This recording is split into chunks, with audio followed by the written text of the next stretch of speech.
my soft, snuggly sweatshirt on, and I'm ready to talk. Okay, today we're gonna talk about our exes. Yes, we are. And we're gonna go there. We are going to talk about what we miss about our exes. So, one of the things I deal with a lot with my one-on-one clients is not being able to get completely over one of their ex-husbands, ex-wives, ex-boyfriends, ex-girlfriends. You know what I mean by an ex, somebody that you were in a romantic relationship with that you were very close to. Now, that's just where it starts. Because this exact same idea -- life hack -- tool can be used in anybody that we're missing.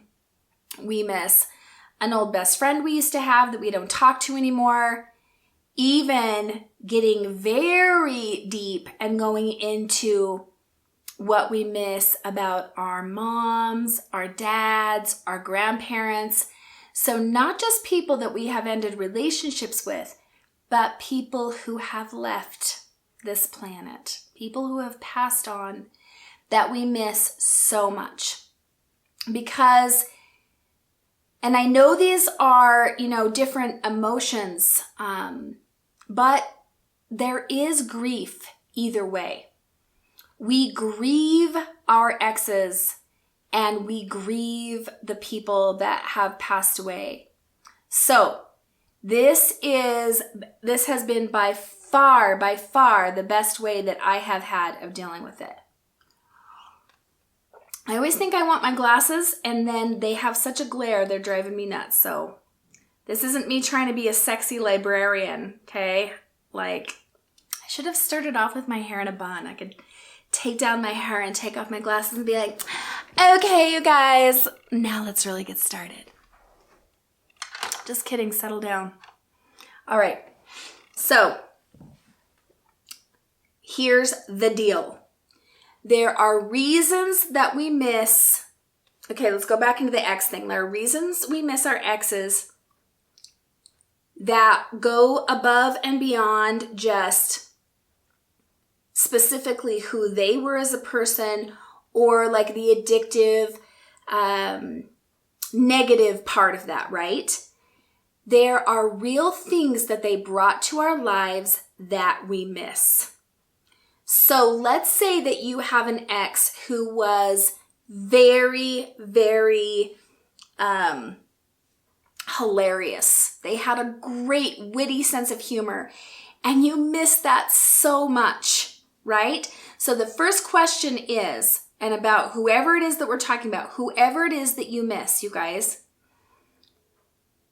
what is it specifically about them that you miss the most? And maybe there are a couple of things, but let's start with one so you can kind of get this down and then you can use this. So let's say that you're missing your ex. They were hilarious. You just laughed so hard at them. Well, you really want that humor in your life. It's not just that you want it from them, but there's a good chance if you're missing that, it's because that is a lack in your life. That there is truly a need for that. So instead of just dismissing that, like, well, I don't want my ex back in my life. Okay, well, that's fine. But you clearly need humor in your life. So then the next question becomes, after what do I miss? How do I fulfill on that lack in a healthy way? So it could be as simple as, I really need to go see some funny movies. I need to make more of an effort to bring humor into my life. Oh my gosh, well, I have a brother who's hilarious. I need to hang out with him more. We're feeling an emptiness for a reason. And we're so quick to just write all of that off. We're so quick to make things very black and white, very like right and wrong. And what I'm asking for today is for you, and I know we've done this with other things. What's true about it? When we cannot get past something, we did this about our addictions and our wounds. Now we're going to do it about our exes and also about people who have passed away. What do you miss? What's true about that? And is there any way possible? I'm not talking about replacing people. You guys, I know we can't replace people. But what that they brought into our lives could we fulfill on in a really healthy and satisfying way? All right, let's go into another example. I'm big on examples because things that are conceptual are sometimes hard to, wrap our minds around until we hear a couple of examples of them. Let's say that you have a grandma who absolutely adored you and you got to, and really listened to you. And when you went over there to see her, she really, really was very present with you, paid attention to you and listened to you. Is that a missing in your life? And could you consciously and deliberately look for a friend, look for somebody in your life? You may already know somebody like this. Reach out to the person in your life that is so present whenever you meet with them and ask, hey, can we go on a lunch date? Can we meet for coffee? You're missing that. You're missing that person who just adores you and is so present for you. And if you already have someone like that in your life, fantastic, reach out. And if you don't, put that on your list. Get really deliberate about what it is that you're manifesting in your life. This really comes down to being empowered ourselves. We think that it's all just random, things just randomly come and go. But we need to know what it is that we're looking for. We need to know what works for us. We need to know what we're missing and what our lack is so that we can fulfill on that, right? And with some of these things, you guys, we can give it to ourselves. Now, I know that there are some of these things that you're not going to want to give to yourselves. You can go back and check out that video about that. But then at the very least, you can get deliberate about knowing that you need that. So are you asking yourself this question yet? Who are you missing? Who do you really miss? And the missing is just not going away. It's not getting any better, right? What specifically do you miss about them? What did they bring into your life?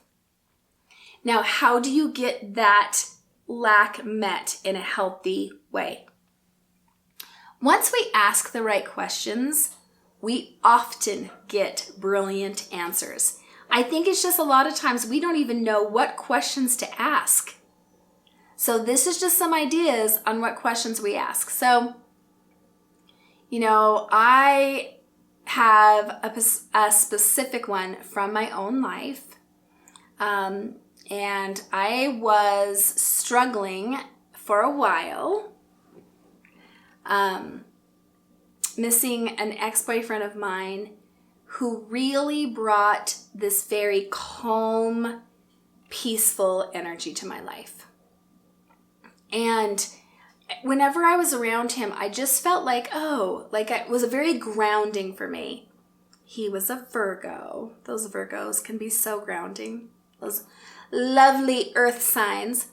And, this was a couple of years ago, and we had been broken up for years and years and years, and yet I could not, get over him. And finally, I did this process. I was like, what is it that I miss so much about him? And it was that. It was that I felt very peaceful and calm and grounded when I was around him. And it was one of the things that showed me, you know what? I need to surround myself with people like that.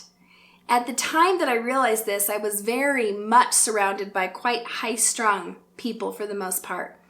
And realizing how much I was lacking that changed what I was looking for. I started very deliberately looking to hang out with people that had that calming influence on me because I can be high-strung. I started looking for very grounded energies to be around.